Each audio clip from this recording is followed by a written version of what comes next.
All right, we're back. And it's COMP305, week 10, lesson 10, part 1. I can't believe it's week 10. We have 4 more weeks to go after this. So we want to finish up the stuff we didn't get done on this section, which was I want to get my life counter and everything else working. And there's some pieces that we were missing from this section. But let's recap to see what we've got. So again, this is FPS demo section 1. So if we run it, again, we've got our little gun.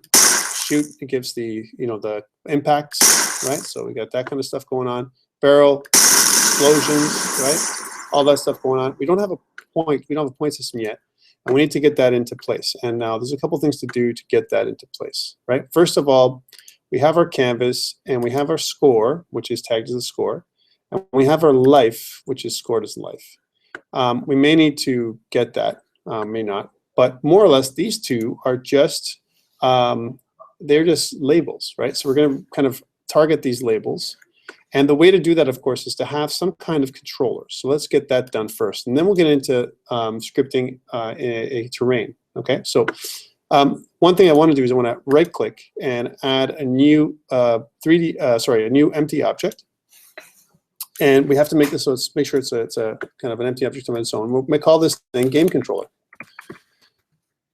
So our game controller is just it's got that's wrong. Let's try this again because we just added in a rect transform, which is not what I wanted. We don't want that kind of game controller. We want an empty object. Not that it makes a difference or whatever, but let's try that again. There we go, a regular transform. We want to rename this thing game controller. Game controller. Now it's important for us to use tag this thing as a game controller. This is one of the things that we should be doing as soon as we make it. Doesn't matter. We should reset it also to the 0 position, although we won't see it physically on the screen. And so that's one. The other thing I want to try and do is we have a player shooting script, and what I want to do is with it is in the game controller somehow what I want to do is keep track of our score and our life. Okay, so that's the kind of stuff that we want to be able to do, score and life. So the game controller script will take care of our life and our score. And what we're going to do is we're going to make a reference to that game controller inside of our player shooting script. Because if you notice, our player shooting script looks like this. And there's a great opportunity for us to, when we hit a barrel. So I blow up the barrel, as an example, which happens down here. So if I destroy the barrel, I instantiate the fire, right? And when I instantiate the fire, I want to increase my score. That's what I want to be able to do. So I want to see that score change, right?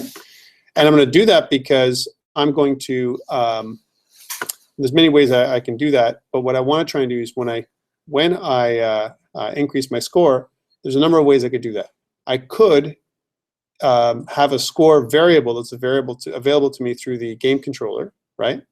And I could have something called like an add score method that I access, an accessor method somehow, a getter, if you will, or a setter, that sets the score or adds to the score. So let's write this really quickly. So one, I need a script. So I'm going to go add component. I'm going to go to new scripts. And again, for the people in the other class, we've already done this, but we're going to say game controller. I'm going to write it in C#, right? And it says, here's one, and this is what we had last time. A class called game controller already exists because we've had all these we've implemented all these kind of imported assets. Somewhere in our scripts, we have our game controller. So the way to do that is to go click on all scripts, right? And look for the script game controller. Now, if you notice game controller that already exists, I don't want to use this one. So there's a couple things I can use. I can delete this. This is a barrel shooting game. But I recommend just because we're not going to make the barrel shooting game, we're just going to delete it. Okay, so let's just delete this script. Yay, and then enter game controller. Let's try that again. So add new scripts, and we're going to go game controller. Okay, and a class called game controller already exists somehow. How's that possible? We just deleted one. Where is that darn game controller? Game controller. So under scripts, there's no game controller, right? And if we look down here, this is the thing. We have to look down to see where that game controller exists. And if I was to double click here, you can see that I'm accessing a script here that's called explode.cs, right? And explode.cs is, this is why we have to be very careful what we do, right? Explode.cs is another script that we have to use, right? So here's explode.cs, right, with an explosion effect. And so I could delete this one too. Now, be careful. Once we start deleting scripts, what ends up happening is our explosion stops to function. So let's go back and let's take a look at our prefabs here for the explosion. We have some prefabs that we've already built. One of them is this explosion prefab. And we know that all it has is this self-destruct, right? But it also has some sub files here, and we have to make sure that there's no explosion script, and there isn't. Thank God. This is explosion light, right? And if you notice explosion light, there is no game controller accessible here.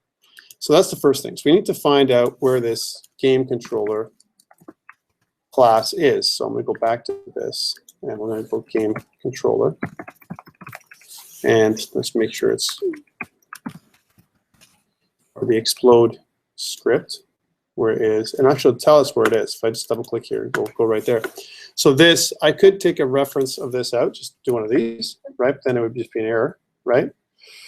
And I'm not going to compile this script because I don't really use it anywhere, but it will come back to bite me. Like if I keep looking at this now, I have a bunch of these errors, right? And that's what this thing does. If you have some scripts that you don't use, right, like this explode script, so look and see if I can see all here. This explode script, I could delete it, and if I do that, then that's cool. It gets rid of our problem. But then now I have another problem with our controller. Take a look, and here's our controller script, which does the light and everything else. You know, and if I was to look again, I got to check my prefabs to make sure that that's not cool. And we kind of did this last time, but I want to make sure that there's nothing else. There's my self-destruct. Here's my explosion fireball, and here's my self-destruct again. There's two of them use self-destruct, and this one uses a script called explosion light, but there is no controller script. This is good. So if I go back here, and theoretically, if I go to the controller script, which is here under explosion, muzzle light thing, I should be able to delete this thing and not have a problem. But once you delete one, then there's other things too, right? So here's my controller script, and delete. Looks like we're good. Let's play the game as is first before we move on. Yay! And oops, that's not what I wanted. And if I, so we still have the explosion happening. Good. So we've modified our scripts because we need to add in our own game controller script. So then I'm gonna add component scripts.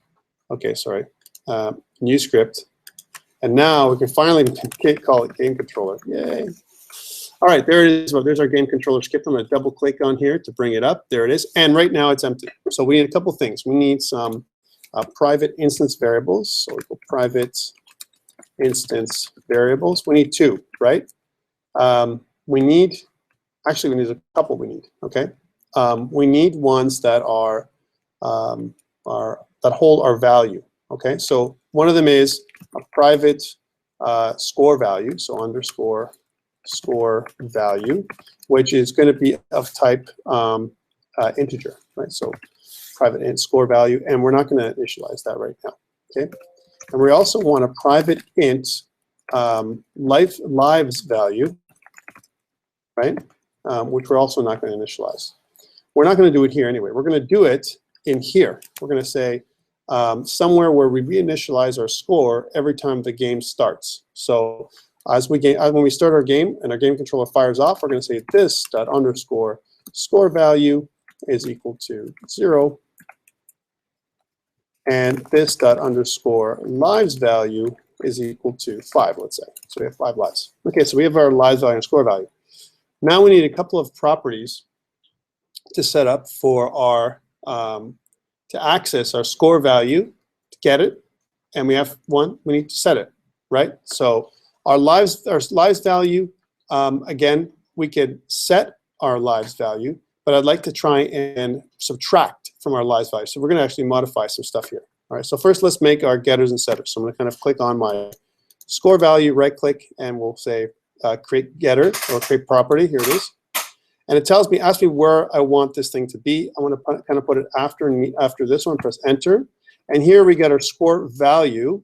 And we're going to change this thing because it's public. We're going to change this score. We're just going to call it score. Right, so we want to access our score, set or get our score. And we're going to say, well, if we want to get our score, we want to say get this dot underscore score value. That's what it's going to be. And when we set our score, this is interesting. We're going to say this dot score value is equal to value. Right, so those are the two things we have there. We're going to do the same thing for our lives value. So right click, refactor, and we're just going to say create property. And we're going to put this underneath this one, right? Because enter there. And here we have our lives value. We're just going to rename this one as well. So we're going to say lives value with a capital L. And we're just going to call it lives, right? And what we're going to say is it's going to return this dot lives value, and it's going to update this dot lives value when we set it. So there we go. These are our public properties. Public properties. We've done that. Okay. So now the reason why we're doing public properties and private instance variables is we do that in C#. That's the rule, right? Actually, for object-oriented design methodologies, we always use private instance variables, public properties. Doesn't matter whether it's in C# or in Java or whatever, right? So that's an important aspect of us programming. So here we're going to hold our score value and our lives value. That's what we're going to do here. And we're going to update. We're going to update our public value. We're going to have some public stuff that we're going to have up here. Okay, so the two public values, we're going to call these public instance variables. We're going to have some of those too. What are they going to be? Well, they're going to be the score label and the lives label, right? So we're going to say public. These are going to be exposed to the inspector, right? Which is, again, an integer. Sorry, string. They're both going to be strings. String. Score label, so score label, and public, and you're going to say string. Hold on, Tom, there's a problem here, and there is. Score lives label, and it's not really a string. It would be nice to have a string, right? But that's not what we want. We want them to be of type text, and in order for us to be of type text, we need to install a new Unity package. So we're going to say using, just like we did last time. This is all review. Unity engine .ui. We need to install that package in order for our text, kind of object to be available. So we'll change these to text, right? And the reason why is we want to drag and drop instances of our UI text from the canvas into our game object to make a reference to it so we can write to it. Okay, that's what you want to do. So let's do that. So let's go. Let me see if I'll hold off for a second while you guys do this. All right, so that's the first piece. So the first piece is creating a way of us create, a scoring. That's what we're doing here. We're making our score work. So we get so with getters and setters, right? Now remember, this is a game controller, and anytime we declare a game controller somewhere else, right? Because game controller becomes a class that's public, that's part of our game. We can access it, and we can pass the values into this game controller object, right? But first things first, let's make a reference to this stuff in Unity. So again, if you notice, if I click away and click back to our game controller, we have two objects here of type text, score label and lives label, and we can take these values from here, from our canvas. So here's our score label, there it is, reference. And there's a reference to our lives label. There it is. So score label and lives label, we now have references to them.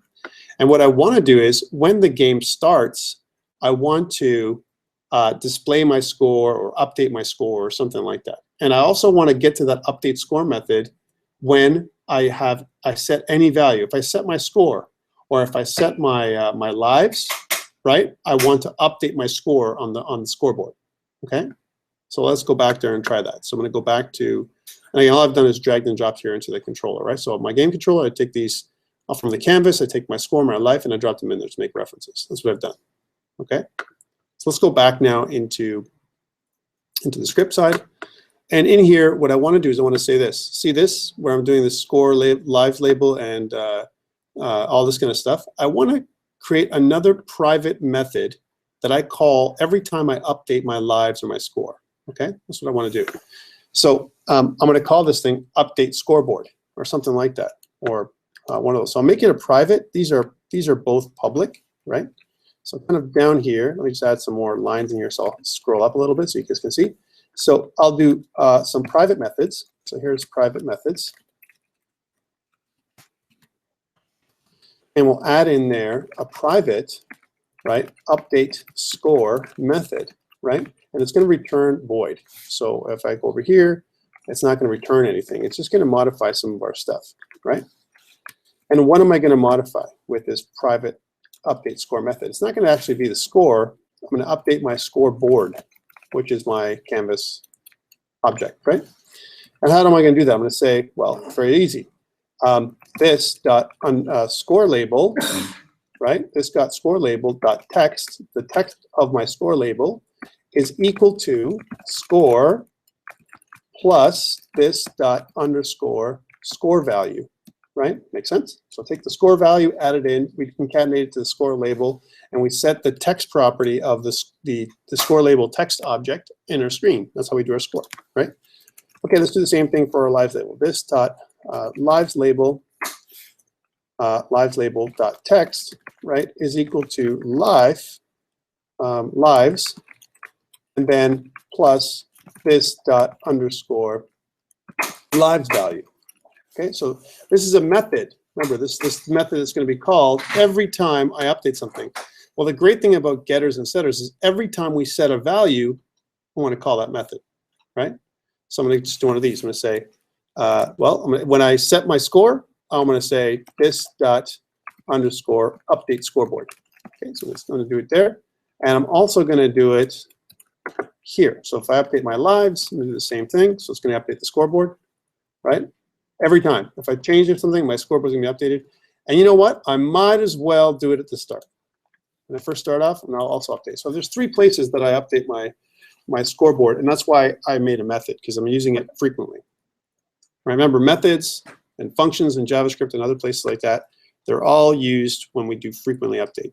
Okay, I like score, I like lives for these public properties, but I also want to create another public property that I want to use to, it's a setter, of course, and I want to call it like add score or something like that, and subtract lives.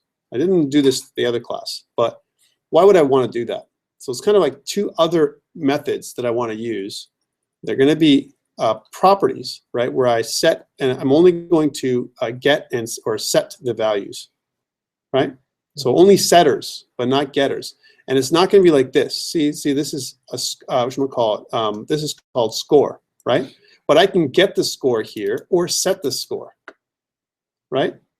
So I could use score and then whatever the value is, you know, get the score, and then whatever the getter is. So I get score plus whatever this is. I could do that, right? But that's kind of a weird thing to do, right? Because I'm setting the score up. So I have to read the score and then add to it. That's kind of one thing I want to do. Or I can create another public method, right? Again, this is another setter for score, right? It's going to return, it's going to set the score, right? So here's something I can do. I can kind of go public, and I'll call this set score, and I'll call it like one of those set score, the set score method. And with this public set score method, what I want to do is I want to have a set method that sets the, let's try this again. Set, just like I would normally have. Just I'll write it myself. I could do one of these where I have a setter only. That's like a write only equivalent, right? Which is kind of weird, right? But what I want to do is I want to set score or add score. Sorry, this would be more of an add score, not a set score. There we go. Add score. So add score, what it does is it says, you know, if whatever it says, if I say add score is equal to this, right, then it'll add that score. Add score 100, right? So which is going to be this that underscore score value, and this is the problem that I'm having. Watch this. If I say this that underscore score value, how come I can't access score value? Anybody? Because I can't just have a setter. I'd love to try and do this, but I can't. So what I could do instead of this, right, I could create a public method, right, that doesn't have a setter, but rather it has a score value that returns void, right? And all I'm doing here is I'm going to say this dot underscore score value, right? And then plus equals to value, which I don't have yet. I'm going to call this value, right? And we're going to get value from here. We're going to say whatever the value is, and value is going to be an integer value. Same thing as a setter, right? But I'm just making it more specific. So it's add score, right? And this, I can make a little comment that says add score, right, to score value.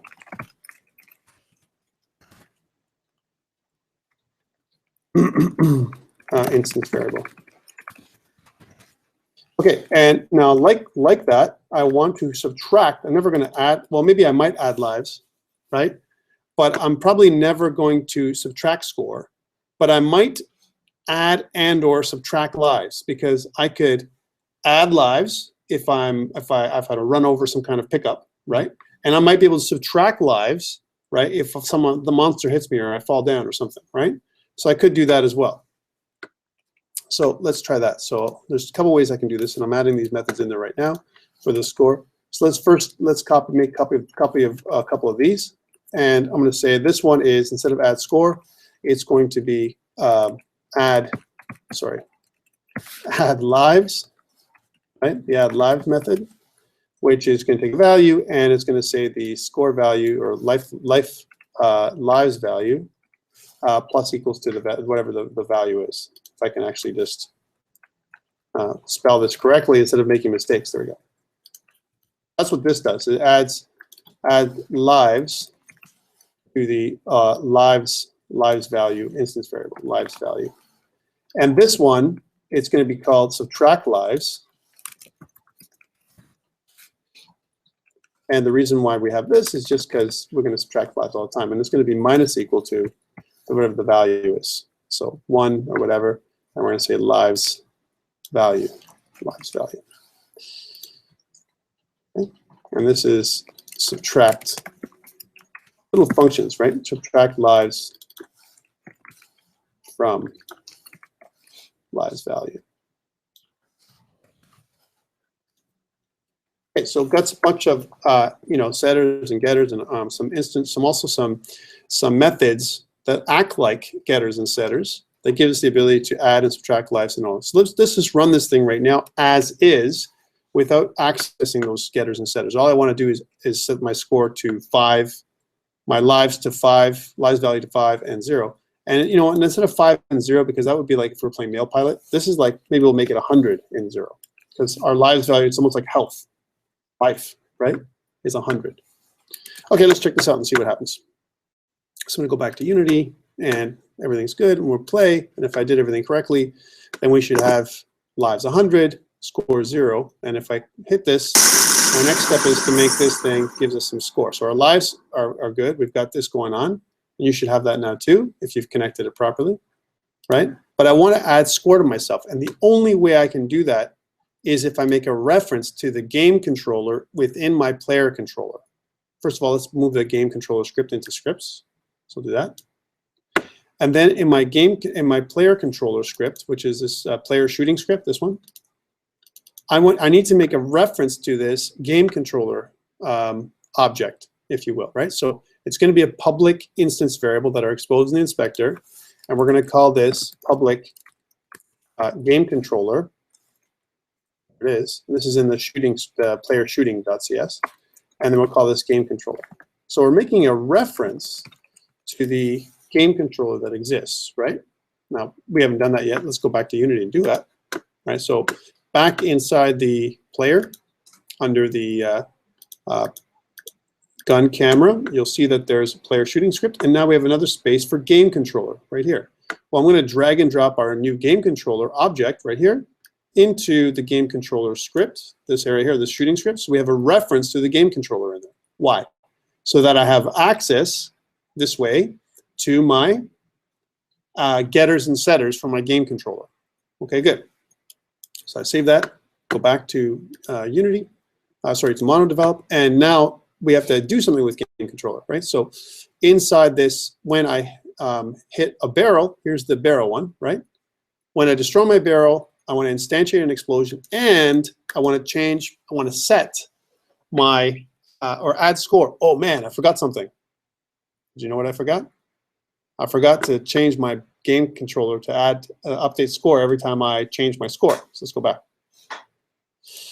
And double click on this. I forgot to do that. So that also needs this scoreboard update whenever I do a update value of any kind. So here, and I need it in here, and I also need it in here, right? Because anytime I change my score through an update of any kind, I update my scoreboard. I show my scoreboard immediately upon lives update or score update. Right? So whether I add lives, subtract lives, or add score, right? I always want to do an update scoreboard.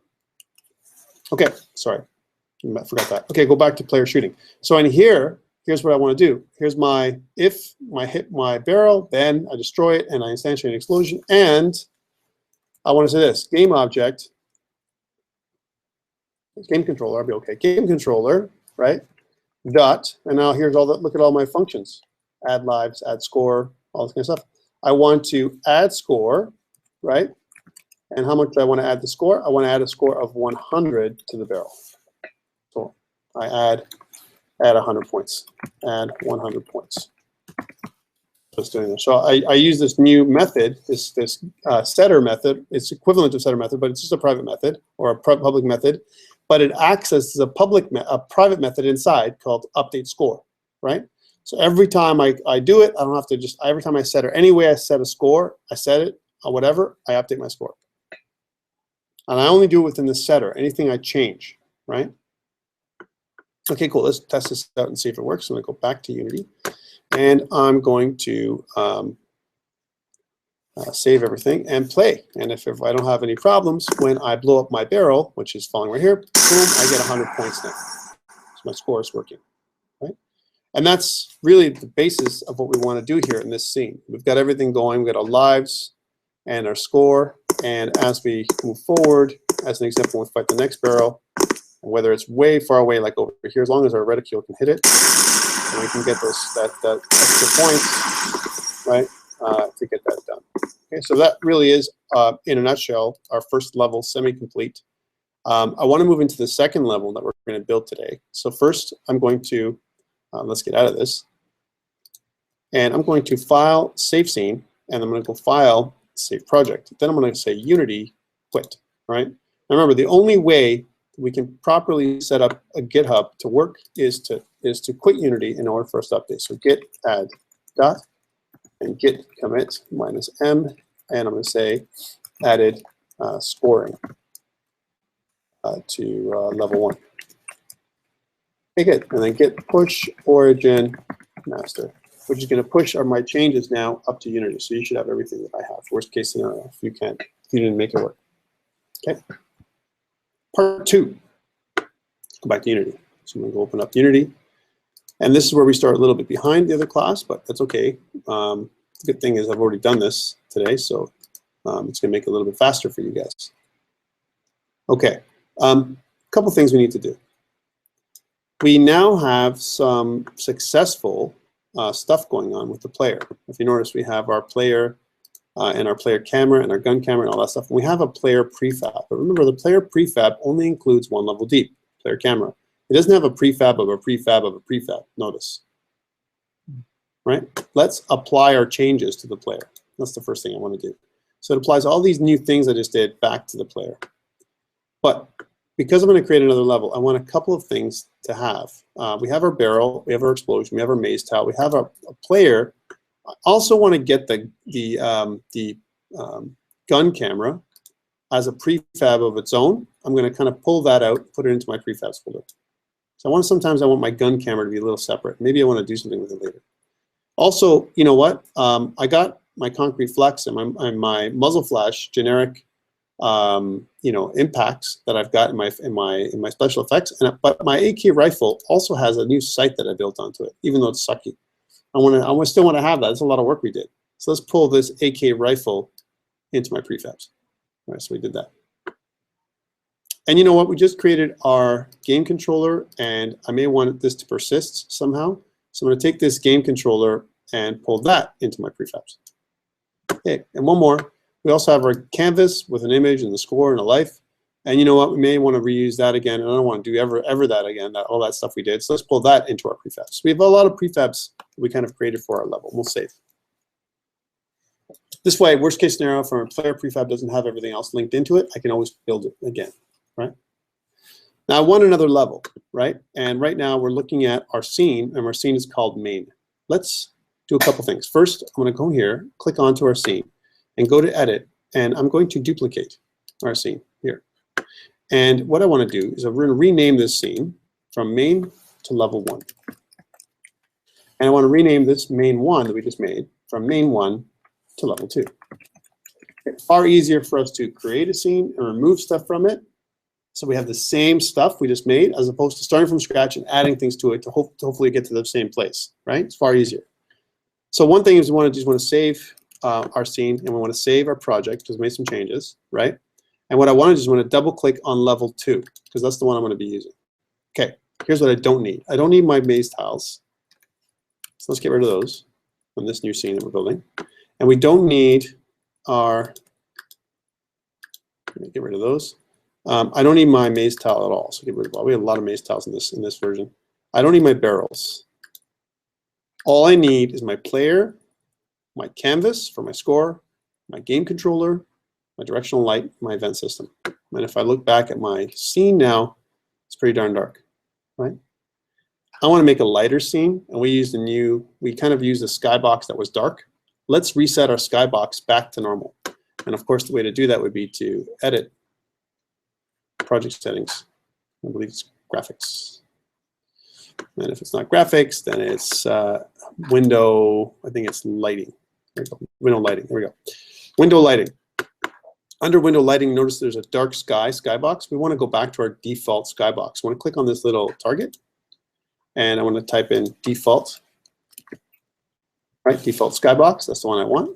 And that's going to lighten up our scene again, because we don't want to be a dark sky. Like, we're using a dark skybox to kind of simulate the fact that we're inside to some degree.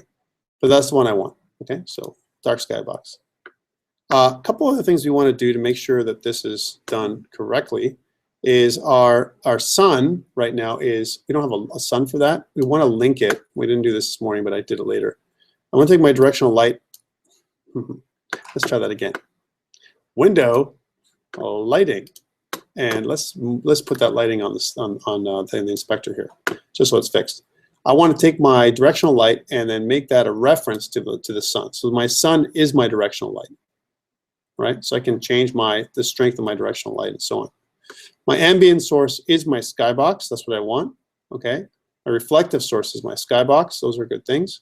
And I don't want to change anything else right now. One day we will change a fog setting. You notice I can also set up a fog that kind of creates a haze beyond a certain point. Let's leave that as is for now. I'm not going to do that.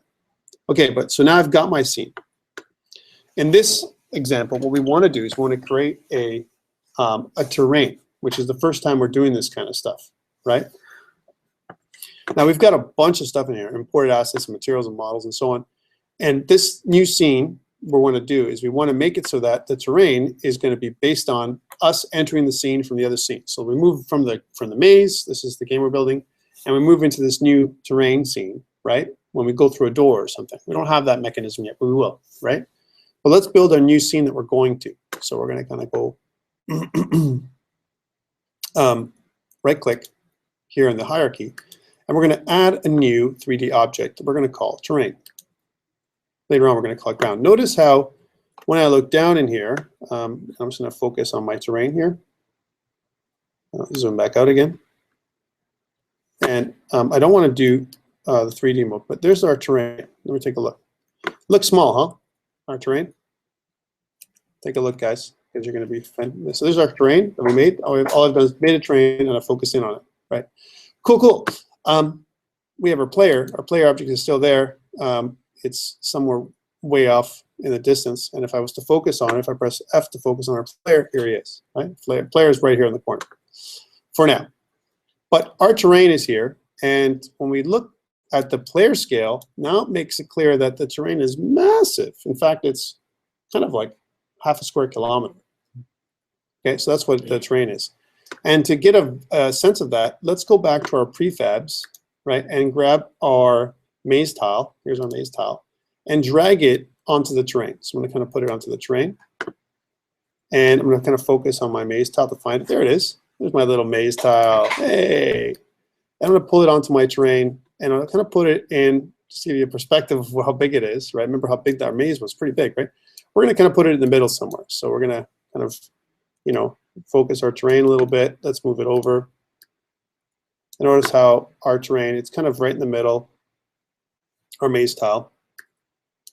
And let's just rotate our terrain so it's kind of equally spaced. And when I click on my maze tile, I'm going to focus in on it. There it is. And I'm going to pull it back, right? So I think it's, I want to kind of put it right. That's not what I wanted. I'm going to pull it back, I said, from this one. There we go. Okay, cool. Things we don't want. We don't want our maze tile to sink into the ground like this. That would be bad. Might look cool for a second, but then that's not what we want. And we want it to be up a little bit like this. Okay, here's something to know about terrain, because we're going to start doing terrain in a second, guys. So I want you to pay attention, because this is what I'm going to be testing you on next week. Because next week we're going to do a little quiz, right? Just to recap. One thing to note is this. When I click on, let's get rid of the sliding tab for a second.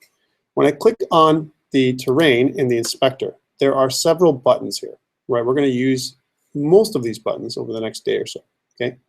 One is this one. The first one, if you look at this, is raised lower terrain, where we actually can have the ability for us to model our terrain, okay? And there's several brushes we can use in order for us to do this. Brush size is the size of our brush. If I turn the brush size up here like this, and just watch carefully, you notice that it's a much bigger brush, especially there's different brush types. Notice there's a more brush that's a little bit more stark and more sharp, right? And there's also brushes that are more sparse, right, to produce different kinds of effects when we sculpt our terrain, okay? That's one thing it does. Now, something you need to watch is something called opacity. Opacity is almost like the way we layer our terrain. When we build our terrain, when we start to raise and lower our terrain, we layer elements of our terrain by adding additional polygons, right, on top of each other to create that more of a layered effect. So we don't build our terrain with two steps. We don't click it and all of a sudden we make a mountain, because it looks too fake, right? We have to build our terrain with an iterative quality. We have to kind of iterate and continue to add to our terrain, almost like we're building a sandcastle. So we start off with a base, like a foundation, and if we're sprinkling some sand on, we keep on adding it to make it more realistic. And if you've ever done any kind of real modeling, anyone ever play Warhammer 40K, right, or anything like that, if you've done that, and you know when you're basing something, when you make a base, first you add in the sand and the glue, and then on top of that, then you start adding some other stuff. You actually, you know, paint the base, and then from there, after you paint the base, and you go to the next part, and you add some different kinds of grass and different things, and finally you have a pretty good base. This is what we're doing really here. We're kind of adding it from the ground up. We're basing our terrain. Now, other things to note is this. When we raise and lower terrain, we can never lower it below the level that we start off with. So this is the base level right here. So if I want to add water effects, like I'm going to today, I can't put the entry point, because I'm using my tile as an entry point into the game right now, right? I can't put my entry point here. It has to be raised up higher, all right? So let us do that. So let's go back and click on my maze tile. We got one maze tile. And I'm going to use the tool here, and I'm just going to just rotate it so we can see from an angle. I'm going to raise this up to a level higher than the terrain. And the reason for that, notice that it's at 4.5, right? I could also put this around 8. And this is where I had it for the last time, the last class. It's just around 8. Notice that at 8, that's 8 meters off the normal, right, off the ground. And the reason for that is because if we want to make it so that we have some kind of lake or something like that, we can't lower the terrain. We can only raise it and have areas that are lower than other areas, okay? Just bear with me when I say that. Another thing to note is this. I want to look at the terrain from the top down, right, to make sure that it's cool. And sometimes what I want to do is I want to do it so that when I zoom in from an ISO perspective, that my tile is pretty much centered within my terrain. So it's like not kind of forward or back, just because that's where my entry point. I don't have to make this my entry point. I certainly could make it so that it's not my entry point, but this is where it's going to be. Other things to note. I want to move my player to my tile because my player's way off over here, right? So I want to kind of move my player way over here into where my tile is. And forward player down there. Still a little off, so I'm going to move this guy a little bit more, and he's going to move so that way when he enters the scene, he's going to start off at the edge of my tile, right here, right? So if I was to go back to perspective mode, make sure that my player is physically in the scene, right? Not underneath the scene like this, right? And that's important because otherwise it'll be weird, kind of weird, right? Just got to kind of focus in on him. And there he is. So there's my player. He's kind of, in the scene. He's above the scene. Right now he's looking out from the tile, almost like this is his starting point, like his platform that he starts off at, right? Important to get my player in there. Remember, all I've done is I've reused my player from level 1. Okay, save the scene. Okay, cool. So I've got my tile. This is the beginning position, and this is what I'm looking out at. All right. That means when we start sculpting, this level is the main level for us to go to. Now I did it differently in the first class, but I want to show you guys a different way of doing it than I did for the first class. So I've got here some stuff. I could raise and lower. Like example would be this. If I go back to my terrain, and if I click this raise and lower, I could choose something like this brush that I've got. I could make it so that it's a little smaller, and then my opacity, what I want to do is I want to bring my opacity way down, like 4 or 3, okay? And then when I start drawing, watch what happens when I start raising my opacity. I get this kind of really weird effect. I don't want this, right? Because look how it kind of interferes with my level. That's bad, right? Undo.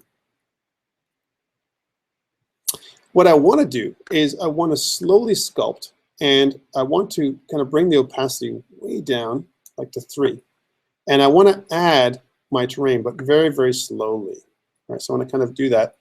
And just to show you what the terrain looks like when I go into wireframe, here's my wireframe. And as I sculpt my terrain, right, you can see how in the wireframe it kind of enters in my terrain slowly, slowly. Now what I don't want is my terrain in front like this. If I put my terrain in front of my player and it's hard for you to see, then it blocks the player's progress. I don't want that. So how do I remove that? I press shift. So if I press shift, it lowers back down. So I can lower that back to what it was. So kind of remove that effect of that terrain. So kind of I want to make the terrain kind of low here, then I can use shift to remove. Now let's look at this in wireframe, shaded wireframe. It looks like this. This is what our terrain looks like. And so I want to create almost like this valley that I want. So there's a mountain on the left, a mountain on the right, and this is where a player starts. And then over here on the left, maybe on the right, I want to add in a lake. Okay, so let's start building this terrain out. And if you notice this, it's just resolving. My machine is like, just moving, by the way. And all I'm doing is slowly iterating by adding. And if I really want to make it larger, I can add my brush size to make it bigger. And, again, just add in more and more of that mountain. It's hard to see, right? It's hard to see what I'm doing here because what I'm doing is I'm slowly adding in level. If I kind of focus in, you can see from a player perspective when I move to the left that I'm kind of building up this little hill, right? Not good enough. And normally, I would say we sculpt everything in Blender, we bring it into Unity. But this is the one case for terrain, especially trees, terrain, all that stuff. It's like Unity's built for this kind of stuff. It's really cool, right? We don't have to really, use another tool like Blender or Maya or something like that. It's kind of cool we can do terrain with Unity just like this. Although you can also use the other tools and you can sculpt it in Unity or MudBrush, one of those things. There's other tools we can use, right? Okay, so let's once we do this is cool, but I need to have more feedback. And I need a shader or some kind of texture that we can layer on here so we can see what we're doing a little bit easier, right? So what to do? I don't really have a texture that I can use. For example, my textures, I only have like gravel, cobble, whatever. I don't really have a grass texture. Even if I look at my imported assets right now, and if I look at some of the stuff I've got, I really don't have a grass texture. So I want to bring one in. And the best thing to do is just add in a new package. Now we've already got 500 megs in this package, so we're going to make it like, we're going to increase it to like a gig. Come on, if we don't, it's only 500 megs. Come on. Right? Remember, this is our build package, our package we're using to build stuff up. Our final build, when we create a build for this, probably is going to be less than 100 meg. All right, but we take this gig of stuff and we only use the stuff. It only builds the stuff that we use. The rest of the stuff it discards. But our project becomes very big to work with. All right, so let's do that. So we're going to say assets, import package, and I want to use the default environment package. Here it is, their environment package. So I'm going to kind of import that. Do it with me, guys. And then I'm going to import everything except for, I'm just going to go back down here to show you. I don't care to import the tree that is a palm tree. We're not going to do palm trees here. We're just going to do conifers and broadleaves. So we're going to kind of get rid of the palm tree. Right? We don't care about that, but the rest we want to import. Okay, so we're going to say import. And what this does is it imports these standard assets, takes some time. And as it imports, there's going to be a whole whack of assets that's going to give us and textures, which is what we need in order for us to make this, a little bit more palatable to, to us when we start sculpting. It's going to be hard for us to see what we're doing, like this. Okay, cool. So we've got these assets we just imported. But you know what? It's inside the standard assets folder, which I don't like. I want to put this environment folder that comes with standard assets. I want to drag and drop that into our imported assets folder that we already have. So we're going to take the environment folder, drag and drop it into our imported assets folder. Okay? And then we can get rid of standard assets, the standard assets folder, because I don't like that. I don't want to use that one. Yay. Okay, so save the scene. Cool. Now, when I go back to terrain, now what I can do is this. I can go to this fourth icon here inside our terrain, click on the fourth icon, and notice, by the way, this one's a raise and lower. This one is a paint height. We're going to talk about that in a bit. This one is a smooth height. This one is a paint texture. We want that, but we don't have any textures defined. We have to define a texture, and we're going to do that by clicking Edit Textures. In the Edit Textures, we want to click Add Texture. When we click Add Texture, we're going to add an albedo, which is like a diffuse texture, right? I'm going to add an albedo texture to use. I'm going to click Add, and I'm going to search for something like grass. I'm going to say grass. And there's a bunch of them. One of them is this Grass Hill Albedo, which is what I want to use, Grass Hill Albedo. So let's use that. Yes, this, and then change this from 15. This is the size of our actual tile, from 15 to 30. You might even want to go higher so it doesn't tile as much. For now, let's go 30. Okay, it's just our base texture, if you will. Cool, and click Add. And once we do that, bam, we've got like texture in the entire map. Now we want this because we want to see what the hell we're doing, right? Because we can't see another way, right? So let's just open this up. And just going to close this up first so I can see more of it. And while I'm dialing this up, you guys do the same thing. I want to build, like I said, this little mountain over here. And the way to do that, of course, is to go here and start raising this up. And again, I made my brush pretty good, so I'm going to raise it up, and I'm going to kind of iterate along this area just to raise my mountain side up. And again, it looks kind of doughy, and we're going to kind of, if I want to drop it down, if it's too much on this side, I can certainly drop it near my my little area here, right? But as I go around, I want to kind of create an area where, again, raise the mountains up, and I'm almost creating a valley, in this area over here. And by the way, you're going to see how big it is. It's massive, this thing. But if I take it a little bit to a larger scale, I can create this area here where I have these, like this mountainous area. But I've got to do it slowly. I can't do this quickly, because what's going to happen is it's going to look too weird, right? So again, I'm going to kind of build it up, and all I'm doing is adding. And notice that my opacity is really small here. If I up this opacity like 20 or something like that, then I get mountains really fast. And I want to be very careful with that, because what happens is I get one of those. See that? So undo. So that's why I don't want to. If anything, you want to click this area, not drag, if you're going to have a high opacity, right? As an example, because otherwise you're going to get something that won't resemble a mountain at all, right? And you want to make it so it's more natural looking than not. So let's move this right back down to like something 7 or something, a little bit more than 3. But we're going to change this opacity around. Notice how my computer is spinning out of control here, because I'm actually rendering on the bottom right here. on the bottom right here, notice how this is rendering in real time, right? Because this is what's happening, right? It's really processor intensive, right? Because it's, you know, doing a lot of stuff. So let's continue to add. So again, I'm kind of adding this, and kind of adding this area here, and this little lake is going to go, right? And continue to add, and maybe a little bit of a bump, and a little bit of a bump there. So I want this lake, and one part of the lake to be there, and I want to make a little bit of a shore too. So again, continue to add. Maybe we'll make more of a mountainside here by adding, and keep adding in mountains and hills, and it's very, very soft looking, right? Let's continue to do that, and when I do that, I want this area over here to be like a natural area where there is almost like a beach. We're making this corner, this back corner over here. And so this is kind of your art class for today, guys. You know, over here, a little bit of mountains on this side, so mountains. So make these back mountains over here really much taller than these ones, right? So kind of add to these mountains over here as we sculpt. This area here will be just trees. And again, you can plan your area as much as you want. I'm doing it from a very high level. And again, I'm doing it so that way we can see what's happening here. And if it's not high enough, I can always add to it, right? So just continue to do that. Sculpting, don't sculpt too high. Because again, what's going to end up happening is you're going to get something that looks a little bit more unnatural. We're going to come in and change how this looks in a bit, right? But again, what I want to do is create this little area here where there's higher mountains for the player, so to start off. And so when he kind of passes by this little valley that he kind of passes into, and with some higher mountains on the one side than the other. And a little bit more here with some stuff. It looks pretty crazy, right? It's like, you know, not too much. But you can see how big it is. Look how big the tile is. Way over here, there's lots of stuff. So like tons of tile. Okay.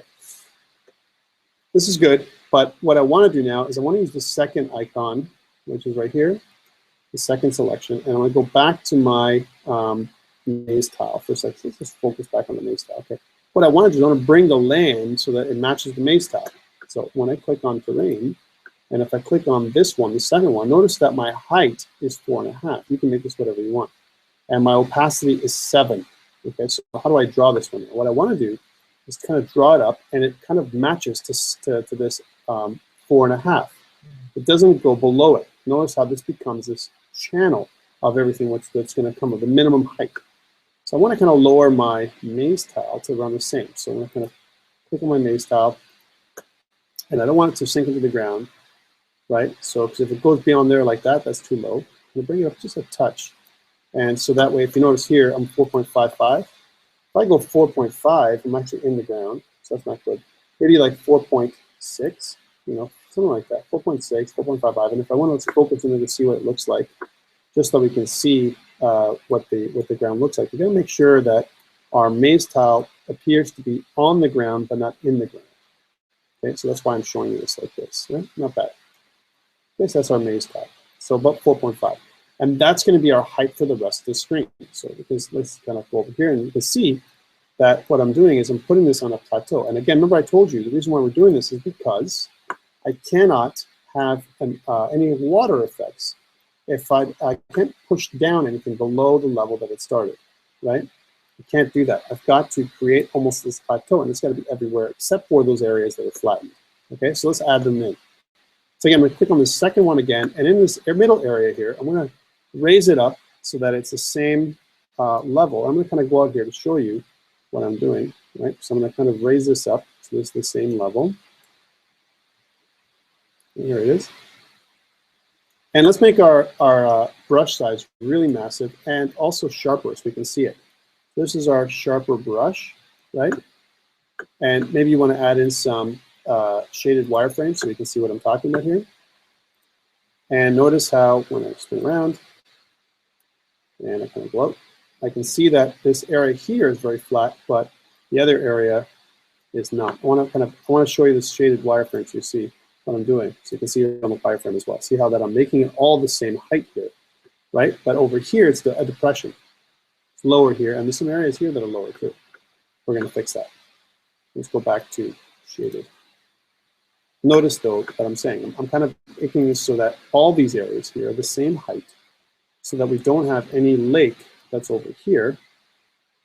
But we do want to make kind of like this shore area right here where there is a bit of, in here, a beachfront. But over here, in this area here, they're all the same height with our front area, right? So that's what's going to happen. So that's what this does. This is what this paint height does. It kind of makes it so it's easier for us to have this area here. Okay, good. Now at this height, I can start drawing more mountains. So I can go back here and, make our brush a little smaller now, more control. And continue to paint these mountains higher, because this is what we want to do. We're going to kind of add these mountain ranges here. We're going to make sure that it's the right thing here, right? And again, I can add blocks of mountains like this. Definitely, I can do one of these and kind of smooth those areas out, kind of to show this wrinkly mountain area. Definitely over here, I want to make that higher.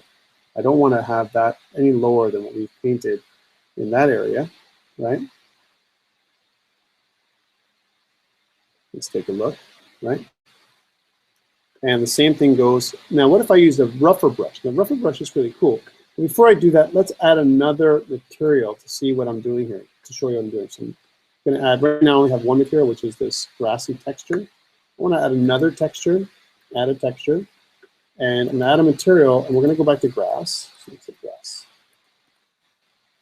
And we'll add a material that is, we've added grass hill albedo, right? I also want to kind of grass rocky albedo. Let's add that in. So this is this one, a darker one.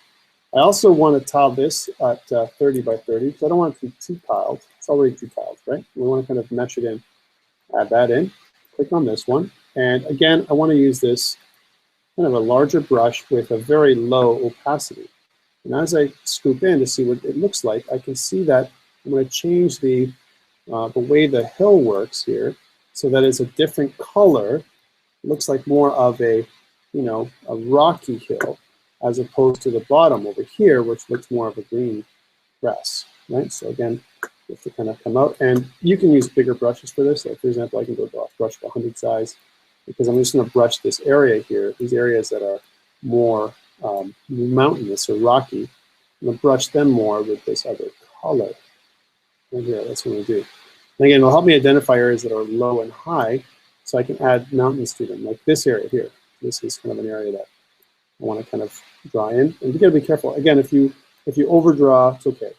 Because we can always come back and subtract that area. And I want to kind of frame it so that just where the hills are, there's a bit of this other stuff going on. So more of this rocky ground kind of idea, right? And then around it, over here, I want it to be more muddy, right? Around the area. Again, I think there's still, if I was going to look in here, and if I was going to look at the player, what the player would see, he would see something like this, right? And I still think this is a little bit too low for the player. I think I want to still bring it up higher. So, and I want kind of a scratchy height, so I want to use some of these other kind of brushes. Let's try and use this brush to kind of make it a little bit more craggy. So there you go. So more craggy kind of brush, using a different brush, yeah? That kind of brings up the level, more craggy mountaintop kind of idea, right? And again, I'm kind of just bringing those crags up. Same thing over here, with more of a craggy look to it. And, so it doesn't look like it's like ice cream, but rather it looks more of a mountaintop, kind of thing. See how as I add things in, the details, it kind of adds in a little more of that rough shape to it. Right, here we are. Okay, cool. So we've added some different shapes here, a bit of a hill, quite a bit of roughness over here. And let's even add some other spots that are really a little bit peaky. So I can kind of add kind of a peakiness to it, like jaggedness at times, right? So I can add some jagged peaks, right, to the mountains with a different kind of brush, right? And now I want to I want to add another terrain type. So right now I've added some textures. So kind of a grass texture. I've added in the other texture, which is more of a rocky grass texture. Let's add one more. And another texture I'm going to add in. And it's going to be more of a muddy type texture. So again, so I'll select this one. I'm gonna just put in mud. So we have one. And there's this mud rocky albedo. And by the way, there's also a mud rocky normals. Remember what normals are? I'm going to test you on this. What's the difference when you have a texture? What does a normal map do for you guys again? Yes, remember? So a texture, what it does is it's very flat. It's a flat image. But a normal map makes it look like it has a little bit more of height to it. Like it looks more deep. It makes it more realistically looking, right? So if I make it look like rock, the texture is flat, but the normal map is takes the dark and light areas and creates almost like an illusion of depth and height, right? That's what it does. So it saves us polygons. Okay, let's take a look. So here in the albedo piece, I want to use this one, right? And then here in my my normal map, so I have a normal. Again, I can go mud, and I can choose this purple mud rocky normals one to add in the normal map as well. And I also want to change this mud rock to 30. I'm going to change this to 30 as well for the tiling, and click add. You know, maybe I want to modify that. How do I modify texture? So I click the texture, edit it, go back to edit texture, and change the pattern to 50. Let's make it quite larger. Okay, so from a scaling perspective, that's just the way it repeats. Okay, cool. I don't want this one. That's just way big, right? I want back to this one here. I want to reduce the size of this thing a little bit to this. So now what does this mud texture do? Well, it looks like this. So if I drag it just carefully here, it adds this kind of mud relief. And I think it's too much, so I'm going to undo that. So what I want to do is even drop this opacity even more, right, to 3, and drop my strength down a lot too, because this one has strength, because I have a normal map attached. So I'm dropping it to like 0.28. What I'm doing here is I'm adding this look and feel of this rocky, muddy area here around the base of my, almost like this used to be the base of my ravine, if you will, this area here that I'm using. Again, I'm kind of drawing it around here, and then I'm kind of making it so that it adds a craggy, more of a rough area on the bottom. And you know, in here completely, I think this is where I'm going to put more of that stuff. So I'm going to kind of drag it in here, and let's just move it around so we can see it more, because we're kind of way far away. And notice how I've just kind of added this rocky, almost like a scaly type to it. That's what it does, makes it more scaly looking over here. And, you know, added this. Again, nice drawing class. Now, normally you have an artist doing this, but you guys are the artists today. Right, there we are, like this. And we've got this part over here. And in there. And maybe some over there, huh? So kind of pull up. And back down here. And not too far. And just add some areas in here that are more craggy, especially in this little ravine area here, because make this more muddy looking. Right, so add in this cragginess to it. So yeah, you can actually get a pretty cool effect going on when you do this kind of stuff, right? So it kind of adds this in there, and you know, again, more of this cool muddy type effect. Probably can even add it in there just to fit the edges, and over here, maybe even in there, right around this area here, and even on the outsides. Right, because we want to add areas where there's just a bunch of muddy areas. So again, I'm giving the player the experience of, this is a really craggy looking, muddy, you know, kind of, and I remember I'm scaling with a very small amount of there you go, opacity, so that it blends. That's what the opacity allows you to do. It kind of blends in that muddy, rocky kind of, you know, sense to it. I kind of like that. What do you guys think? All right, let's test and see what we've got so far. So we've done a bunch of stuff, and I want to test this out. Let's see what it looks like when I play. Remember, we do have a character in play, and here he is, right? Here's my player, and it's massive, right? This is what it actually looks like, right? But let's see how it actually runs. If I run, I can run for a while. It's a kilometer, like literally, it's pretty far, right? Run up the scale. What about if I jump up here? Oh yeah, baby. I've got like no control. There's no. I've got no falling power whatsoever. I can go right to the top of the mountain if I want, right to the peak, right? Because I haven't put any kind of control over the gravity, right, or any kind of control over the small. So if I fall from here, I should die, right? So, but I don't because there's nothing in there that stops me from falling. And this would be where the water is going to be, right? So I'll kind of jump up here a little bit, go up the mountain, and run. I'll run up the mountain. And I can do that because I'm Superman. I'm Spider-Man. I can stick to the mountain. I'm a billy goat. And you can see how, we've got a bit of a ridge. This is good. And as we come down, you see how this is the kind of the muddy effect we got down. So we can explore the terrain. And if there's any problems, you'll see them right here. This is going to be a bit of an issue, I can tell right now. Because it's kind of a bit of a drop here. But this is going to be, this flat area here is where our lake is going to be, right? So this is where it's going to be. And I want to make this more of a beach type. I might have to lower that a little bit. You can do that. But that's going to be more of a cliff than a beach, right? Like, look at that. That's going to be pretty low. So we can lower that piece a little bit. So that's the first thing I figured out. And that's what we tested for. We tested to see, hey, do I need to do any other lowering or raising or anything else like that? And I probably do. You probably have to do the same thing for your game. So I'm going to kind of come in here. It looks like there's nothing here, right? Like, take a look. Like, really, it looks like nothing, right? But when we kind of come closer, you can see that there is a big ridge here. And so what I want to try and do is just lightly lower this area.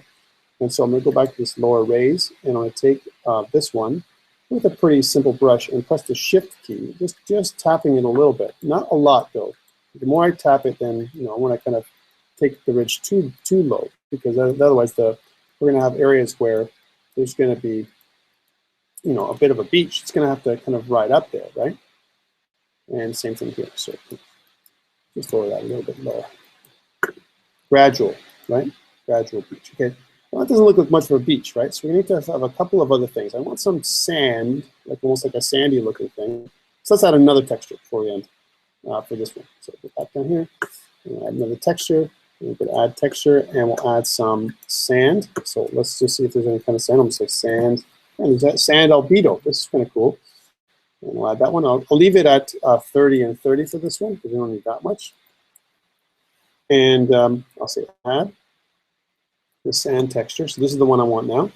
And again, I want my brush size to be fairly big, bigger than this.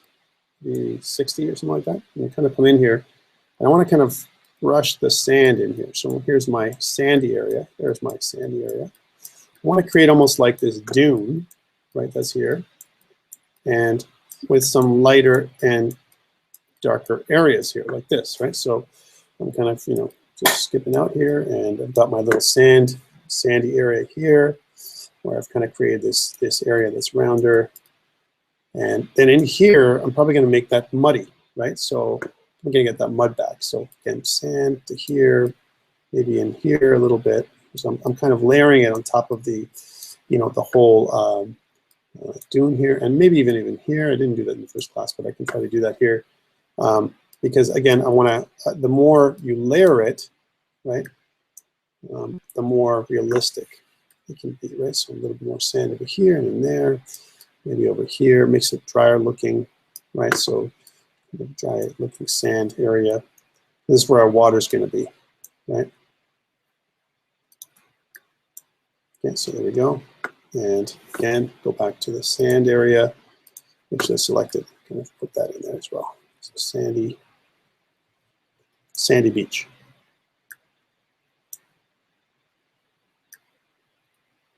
What do you think? It's kind of a sandy area to it, and I can add more rocky-like effects as well if I want to be more subtle with all that kind of stuff.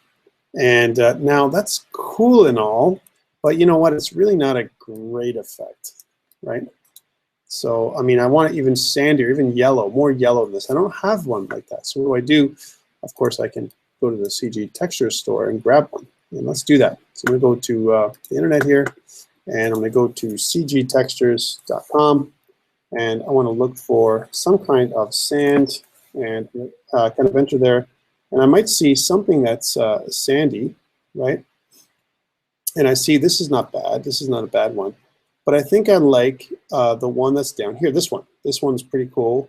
Again, cgtexture.com, I search for sand, and I'm pretty much down here, you know, below the crackling area here, and it's almost down to the last area. There's this one, that's not bad, and there's this one, right? So I kind of torn between this one, which is a little lighter, and there's even ones that are darker. That's kind of kind of really rough, right? I don't want to go too much, but you see there's just tons and tons of them. So I want to choose something that's between, this one might be good. So let's choose that one. Notice that there's a little bit, this is a little bit brighter, right? And I'm going to choose credits, right? Because I can do some free credits if you're signed in. I am. And it's called Soil Beach. That's what it is. So I'm going to directly dump that into my desktop. So I'm going to go to desktop. And in my Unity projects, I'm going to go into my FPS demo section 1, and into my assets, and into my textures. I'm going to put in this, and it's just going to be called soilbeach.jpg. So I don't need to have the soil beach numbers in there. So I'm going to say save. Got my soil beach in there, and then when I go back to Unity, it's already there under textures. See, so texture soil beach, and notice it's a texture that repeats and everything else. 2048 is pretty big. That's okay. It's a little bit bigger than the first class I did, but that's fine. But I can use this texture now to draw this by just going back to the terrain. So terrain, I'm going to go to texture. I'm going to add a new texture, edit textures, add a texture, and we're going to go search for soil, because it's called soil beach. Soil beach, there it is, soil beach, right? And I'm going to make this again a 30 by 30 texture. We'll take a bit of a break when we do this one. Okay, there's my my texture, and let's make this a little bit larger brush, and we're going to brush it here along the beachfront. And I definitely have this low target strength, and I have to. All I'm doing here is I'm adding more sand to the beach here. So I'm kind of layering, you know, this sandy area here, right, where I'm going to have more sand, you know, kind of a sandy, you know, area on top of the other stuff I've got going on, right? So a little bit of there, and make this more sandy, more of a sandy dune.